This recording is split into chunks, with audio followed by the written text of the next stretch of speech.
Now, Iranian officials are dismissing reports or suggestions that Iran would be prepared to hand over its oil fields or mines to the US as part of any negotiations or deal.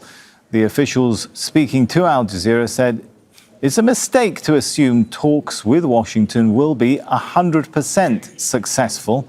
They also say Iran is ready for any confrontation, and Iran's readiness eliminates chances of what they called enemy deception. Officials also said removing Iran's highly enriched uranium stockpile was not discussed with Washington. Iran and the US resumed nuclear negotiations earlier this month in Muscat, followed by another round of talks in Geneva on Tuesday under Omani mediation. Well, earlier, Iran's president said Tehran will not give in to pressure from the US over nuclear talks. Mas'ud Pezeshkian's comments come as the US president considers strikes on Iran. Thursday, Trump warned bad things would happen if Tehran did not reach a deal within days. We will not bow down in the face of any of these difficulties. World powers are lining up with cowardice to force us to bow our heads. Just as you did not bow in the face of difficulties, we will not bow in the face of any of these problems. And Tawheed Asadi joins us live from Tehran. So, Tawheed, do we know just how much discussion has there been about Iran's oil and mineral wealth in these nuclear talks between the US and Iran? Well, the discussions revolving the possibility of a cooperation between Iran and the United States on mines and oil and gas fields have been around over the past 1 or 2 weeks, specifically following the statements from the deputy foreign minister of the country, Hamid Qambari, who came out, quote-unquote, to say that shared interest in the field of oil and gas, as well as purchase of airplane, are among the topics discussed within the trajectory of diplomatic engagement between Washington and Tehran. Also, the petroleum minister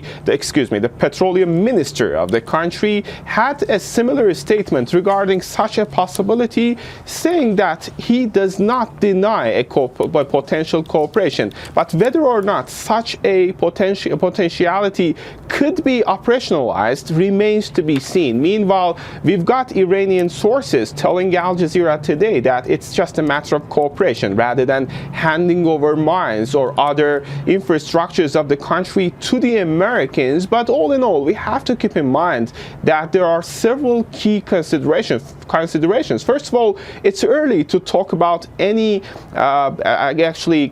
outcome when we are talking about this trajectory of diplomatic engagement. It's too early to jump into any definitive assessment in that regard. Also, we have to keep in mind that Iran's past experience when it comes to actually negotiations with the United States is in a sense negative. So they're trying to create a sort of economic interdependency to make sure that in case of a request for sanctions to be removed, that would be a measurable and verifiable procedure from the Iranian side. And last but not the least, we have to keep in mind that we are dealing with a long list of controversies, and the nuclear dossier is one part of that. Whether they are going to be able to settle down all these controversies within the diplomatic framework remains to be seen, while the military options seem to be still on the table. All right, Tawheed Asadi there from Tehran. Well, Fuad Azadi is an associate professor at the University of Tehran. He joins us now from the Iranian capital. Good to have you with us. So, have the talks between the US and Iran gone into details of US investments or US access to some of Iran's mineral or energy wealth? You know, the proposal that the Iranian side is preparing is going to be ready in a couple of days, maybe in 24 hours.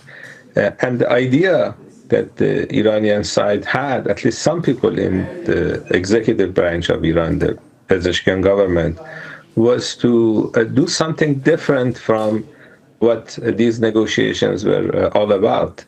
This time they will use economic incentives they know the United States is interested in Iranian oil.